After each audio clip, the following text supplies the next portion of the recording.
Hey, what's up guys, Marco here, welcome back to another lesson. Today we're going to talk about chord function and I'm going to show you how to put chords together without guessing. Now some chords work better than others and this is not just a random thing. Each chord has its personality, behavior and most importantly, function within the key. Now when we let the chords work the way they're supposed to, amazing things happen and we are able to write beautiful chord progressions. Now if your goal is to learn how to put together chords without guessing anymore, then I suggest that you watch this video. Of course, you can use your ears to put a bunch of chords together. I mean, if you play a C major, and an F major, and a G major, it sounds just beautiful, and we don't really need a lot of technical information to actually do that. However, I think it's really important that you learn how these chords function together so that you can write chord progression that are out of your comfort zone. Guys, you can get the tab if you want for everything that I play in this lesson. Check my Patreon page and subscribe to the channel if you want to keep up with all the upcoming lessons. So let's get started with these chords. Now there are three big chord families that we find in music theory: the tonic family, the subdominant family, and the dominant family. Now each family really just represents the function of each chord. Now the first step is to lay down the C major scale and all the chords that we have in that key. C major, D minor, E minor, F major, G major, A minor, B diminished, and C. For each one of these chords we're gonna assign a Roman numeral, and this is really important because when we're gonna put these chords together you want to refer to the scale degree of each chord. Now the tonic chords are really stable, meaning they don't have any particular tension towards other chords. These chords are the C, the first chord, the E minor, the third chord, and the A minor, the sixth chord. The subdominant chords have a certain tension towards the dominant chords. These chords are the D minor, the second chord, and the F, the fourth chord. And of course, the dominant chord have a certain tension towards the tonic chord. The dominant chords are the G major, so the 5, and the B diminished, the 7. Now I say certain tension because they don't have to resolve to the most obvious chord. For example, a subdominant chord doesn't necessarily have to resolve to a dominant chord, and a dominant chord doesn't have to resolve to a tonic chord. There are a lot of different exceptions. But why are these chords coming from the same family? Well, let's just analyze the chords from the tonic family. The C major chord is played with the note C, E, and G. The E minor chord is played with the note E, G, and B. Now the note E and the note G are the same as the C major chord. The A minor chord, the sixth chord, is played with the note A, C, and E. So the notes C and E from the A minor are the same two notes that we use for the C major chord. Things are even more evident when we add the seventh to the chords. The C major 7 is played with the notes C, E, G, and B, which really looks like an E minor chord, E, G, and B, played with the C on the bass. So the C major 7 chord really has like the E minor 7 within the chord. Now same thing happened with the subdominant chords. The D minor, which is played with the note D, F, and A, shares two notes in common with the F major chord, which is played with the note F, A, and C. So the note F and A are the same for the two chords. And the obviously dominant chords, the G major chord and the B diminished, share two notes in common. So G, B, and D for the G major chord, and B, D, and F for the diminished chord. As you can see, we have two notes in common, the B and the D. Now that we learned the chord function and the chord families, we can start putting things together.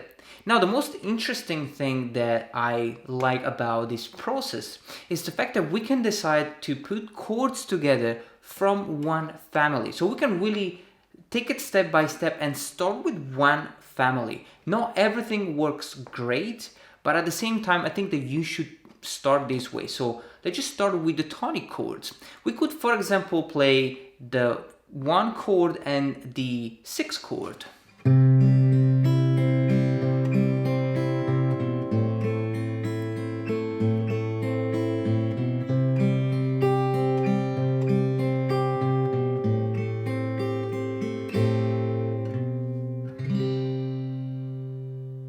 Now, in the next example, we're going to put together the 1, 3, 6. So the C major, the E minor, and the A minor, the chord 1, 3, and 6.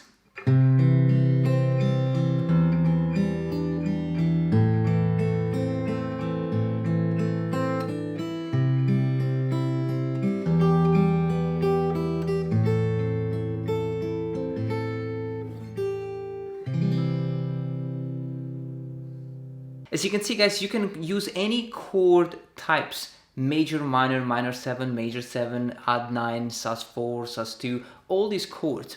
If you want to know more about it, I actually made a video where I show you all the chord types. So the chord type doesn't really affect the chord function. Let's put together the 2 chords from the subdominant family, the D minor, chord 2, and the F major, D chord 4.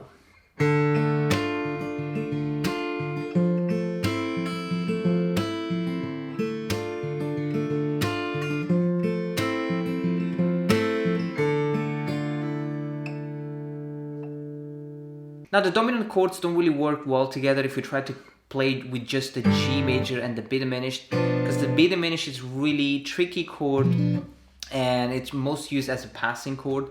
So we're not gonna play an example here, but let's just put together 2 families.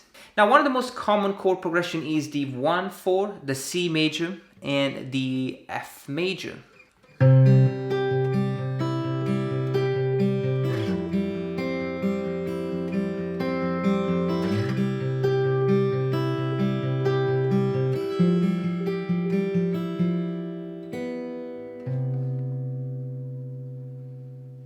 Now, one of the most popular chord progression is definitely the 1, 4, 5. So the 1, tonic, subdominant F, and a dominant 5, resolving to the tonic family C.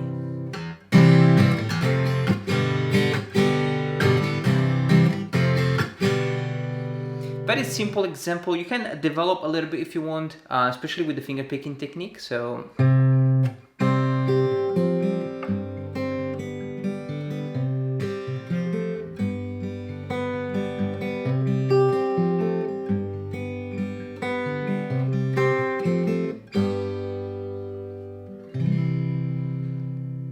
Now, in this particular chord progression, the 1, 4, 5, you can see and hear how the subdominant chord naturally pushes towards the dominant chord, and how the dominant chord resolves beautifully to the tonic chord. Now, another common chord progression is the 2, 5, 1. So rather than play the 4 as the subdominant, we can actually play the 2 chord, and so the D minor. So we could have the D minor, G major, and C major. If you want to make it a little bit more jazz, you could play a D minor 9, a G 13, and a C major 7.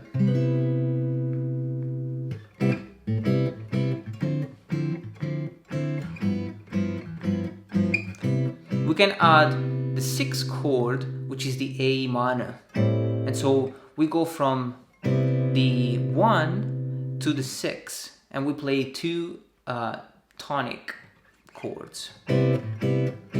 So D minor, so it's subdominant, and dominant, and tonic, and tonic.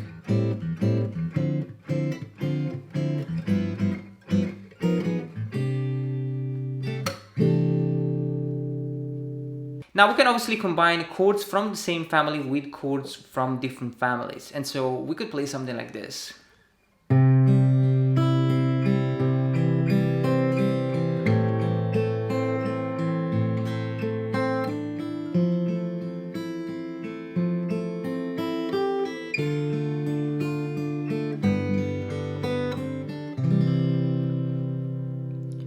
So I'm playing an A minor chord, I'm playing a C major chord. An A minor chord, which is another tonic chord. An F major subdominant. A D minor, which is another subdominant chord. And a G chord, which is the dominant.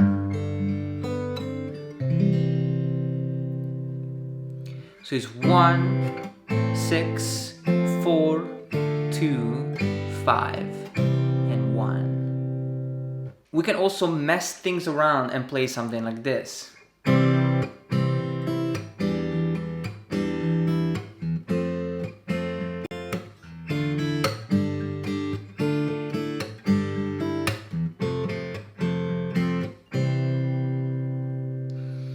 Now in this example I was playing 1, the tonic, 3, tonic chord, F, subdominant, D minor, and I have D minor and G.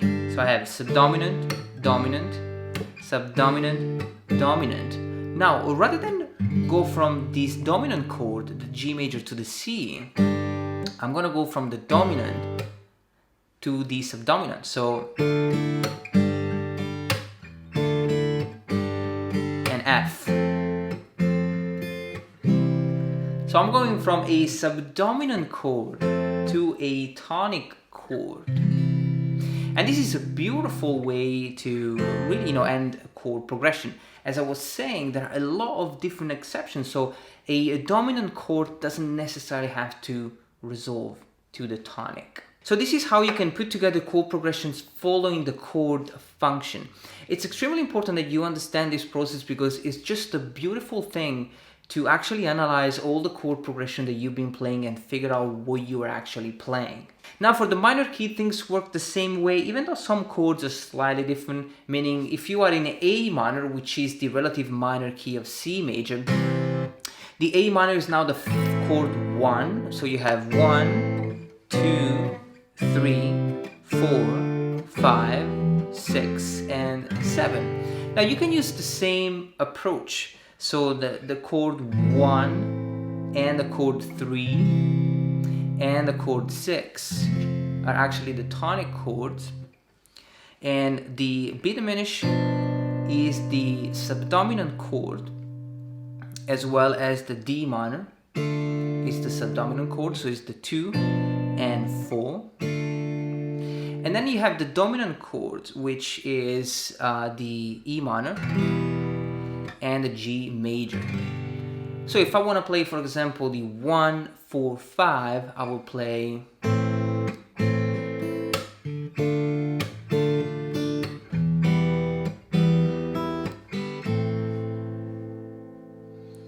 Now we can make the 5 a little bit more unstable and play a major chord. So we're going to alter one of the notes from the E minor chord, which is the 3rd, and we're going to transform the E minor chord into an E major chord to create way more tension. So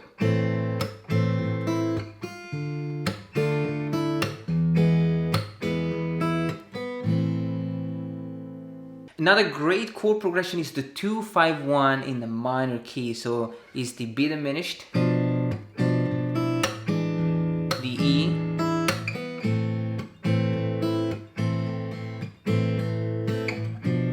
so I have the B diminished, the E7, so it's 2 subdominant, 5 dominant, and 1 tonic. So if you want to play in the A minor, just feel free to go ahead and write different chord progressions. The chord function is the same. The sound is obviously slightly different because we are in a minor key, but don't worry, just write everything down and listen to your ears as well. When something sounds good, that means you're doing the right thing. Now I'm gonna leave you practicing and writing new chord progression, guys. If you need a tab for this, make sure that you check my Patreon page, and also subscribe if you want to keep up with all the upcoming lessons. Now, thank you for watching, and I'll see you next time.